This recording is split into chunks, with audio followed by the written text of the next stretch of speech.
ఈ వీడియోలో kidney infection యొక్క సంకేతాలు మరియు లక్షణాల గురించి మాట్లాడుతున్నాను. దీనిని అక్యూట్ పైలోనెఫ్రైటిస్ అని కూడా అంటారు. పైలోనెఫ్రైటిస్ అనేది బ్యాక్టీరియల్ ఇన్ఫెక్షన్తో కూడిన మూత్రపిండం యొక్క వాపు. ఇది మూత్రపిండాలలో అంతర్లీన మూత్రం నుండి ఇన్ఫెక్షన్ వల్ల కావచ్చు. సిస్టిటిస్ అని కూడా పిలువబడే tract infection. Urinary tract infection ఉన్న వ్యక్తులలో ఆ ఇన్ఫెక్షన్ మూత్రనాళంలోనికి చేరి చివరకు కిడ్నీకి సోకుతుంది, వాపుకు దారితీస్తుంది.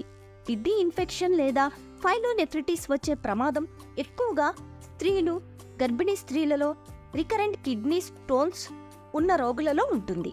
అంటే పునరావృత మూత్రపిండ రాళ్లు ఉన్న రోగులలో ఉంటుంది. కిడ్నీ ఇన్ఫెక్షన్ లేదా పైలోనెఫ్రైటిస్ యొక్క లక్షణాలు ఫ్రీక్వెంట్ గా గంటల తరబడి లేదా ఒక్కరోజు వ్యవధిలో అభివృద్ధి చెందుతాయి. ఈ పరిస్థితి యొక్క ముఖ్య లక్షణాలలో ఒకటి ఫ్లాంక్ పెయిన్, అంటే పార్శ్వ నొప్పి. ఫ్లాంక్ పెయిన్ వెనుక వైపున నొప్పిగా ఉంటుంది. పక్కటెముక దిగువ అంచున వెనుక భాగంలో ఇక్కడే కిడ్నీ ఉంటుంది. అందుకే ఈ ప్రాంతంలో మనకు నొప్పి వస్తుంది.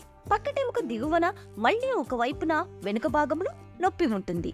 దీనిని కాస్ట్ వర్టెబ్రల్ యాంగిల్ టెండర్నెస్ లేదా సివిఏ అని కూడా పిలుస్తారు.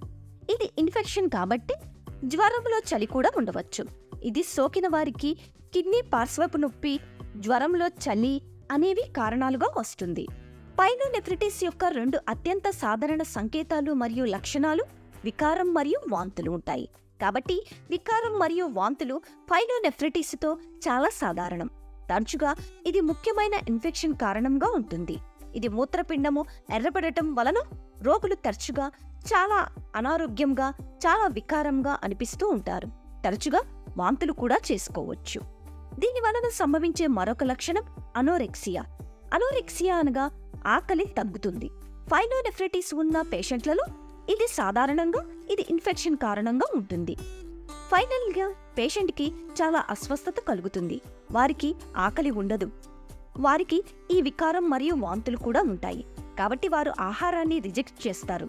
కిడ్నీ ఇన్ఫెక్షన్ ఉన్న పేషెంట్లు తినడానికి ఇష్టపడరు. తర్వాత లక్షణం విరోచనాలు, మోషన్స్. హెమటోరియా పైలోనెఫ్రైటిస్ లో కూడా అతిసారం ఉండవచ్చు. ఇది పైలోనెఫ్రైటిస్ లో చాలా అరుదుగా సంభవిస్తుంది. వీరు వికారం మరియు వాంతులు వంటి ఇతర లక్షణాల గురించి మాట్లాడినంత సాధారణం కాదు. ఇక్కడ కడుపు నొప్పిని కూడా చూడవచ్చు. పైలోనెఫ్రైటిస్ లో హెమటోరియా కనుగొనబడింది.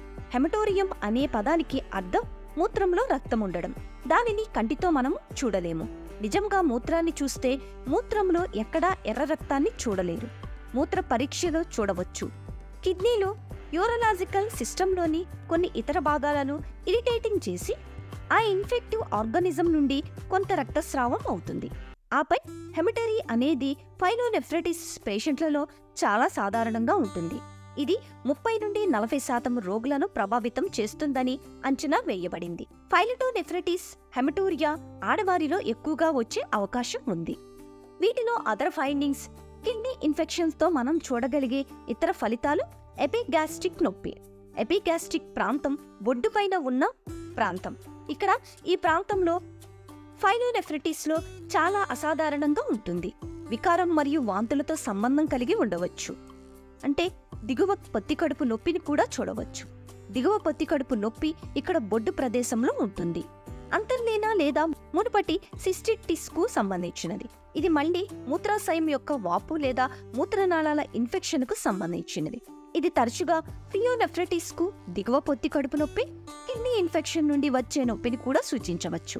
కిడ్నీలలో ఒకదానిలో కొంత ఇన్ఫెక్షన్ ఉన్నప్పటికీ గజ్జ ప్రాంతంలో నొప్పిని సూచించవచ్చు. ఈ లక్షణాన్ని చూడడానికి ఇది కూడా కారణం కావచ్చు. వీటి సంకేతాలు, లక్షణాలు సిస్టిస్ లేదా యూరినరీ ట్రాక్ట్ ఇన్ఫెక్షన్ గురించి మాట్లాడడం. ఫైనల్గా పైలోనెఫ్రైటిస్ కు దారితీసే ఒక సాధారణ అండర్లయింగ్ కండిషన్, అంటే అంతర్లీన పరిస్థితి, యూరినరీ ట్రాక్ట్ ఇన్ఫెక్షన్. వీటిలో కొన్ని డైసూరియాను కలిగి ఉంటాయి.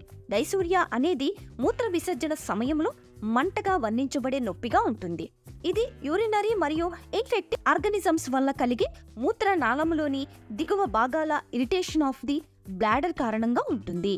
యూరినరీ అర్జెన్సీ అంటే మూత్రం ఆవశ్యకతను కూడా మనం చూడవచ్చు. మరింత అత్యవసరంగా యూరినేట్ చేయాలనే భావనతో ఉంటారు.